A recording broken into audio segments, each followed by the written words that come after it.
Ang una ko ituturo sa inyo ay ang pagsulat ng straight news, police report. Siyempre, kapag kabalita at kailangan ng police report, pwede yan ay sunog, pwedeng aksidente, pwedeng isang krimen. So, uunahin natin yung paggawa ng balita kapag may aksidenteng nangyari. So, huwag kayong mag-alala kasi madali lang gumawa ng balita kasi meron niyang pattern na sinusunod.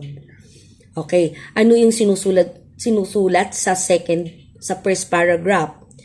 Sa first paragraph, yan yung tinatawag nating pamatnubay.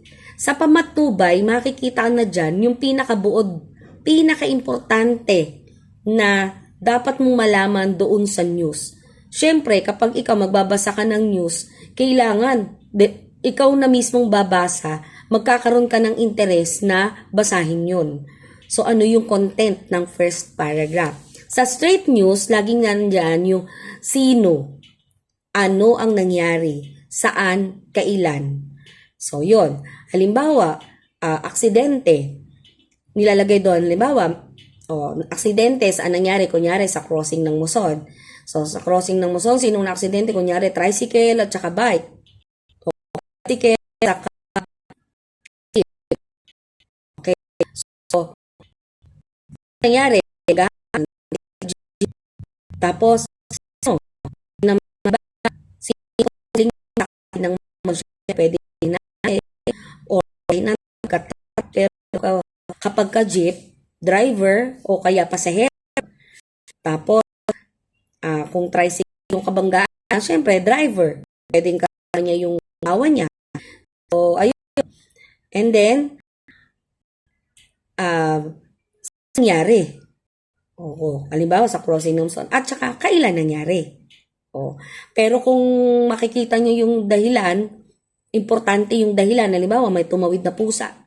Pwede nyo isali yun doon. Tumawid na pusa, ano nangyari? After tumawid ng pusa, ano nangyari? Naging cause yun ng aksidente. So, ulitin natin. Sa pamatnubay, nandyan yung buod. Diyan sinusulat yung ano, sino, saan, kailan. Sa second paragraph, since aksidente siya, natural, kailangan mong ipakilala dyan kung sino yung namatay. Yung detalye ng namatay. Halimbawa, ayon kay SPO2, Arnel Guevara,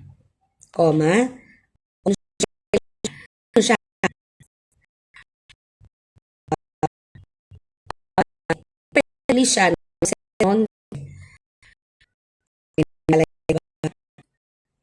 ang nasi ay kinilang si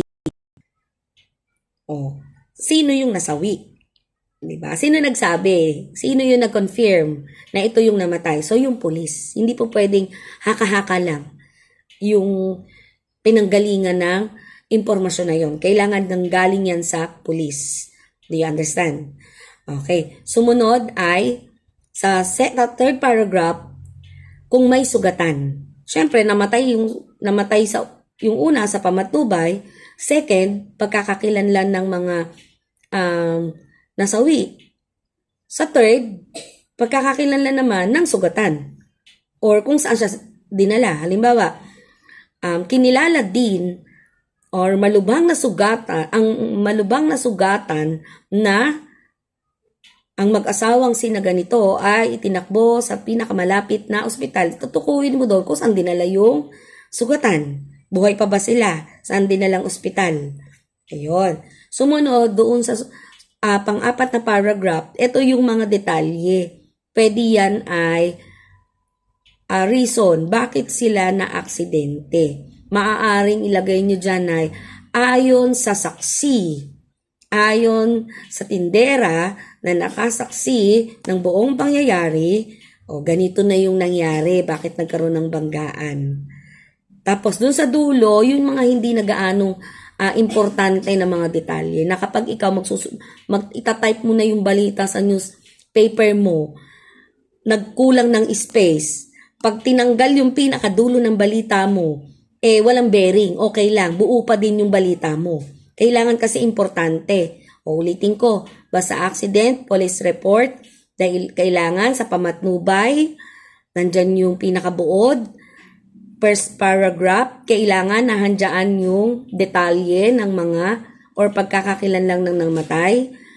Pangatlo, pagkakakilanlan ng mga sugatan or kung saan sila dinala. Tapos mga detalye, mga datos kung ano pa yung mga nangyari according sa mga saksi. Bakit nangyari yung aksidente na yun? So napakadali. Tapos andaan nyo, ang pagsulat ng balita dapat sa first paragraph nakapasok yung unang sentence. Nagsisimula sa malaking titik, nagtatapos sa tuldok. At isang paragraph, tandaan nyo, kahit yan, isang paragraph at isang sentence lang yan, okay lang yun. Hindi paramihan ito ng sentence, paiklian tayo. Okay, paiklian. At padali ang maintindihan.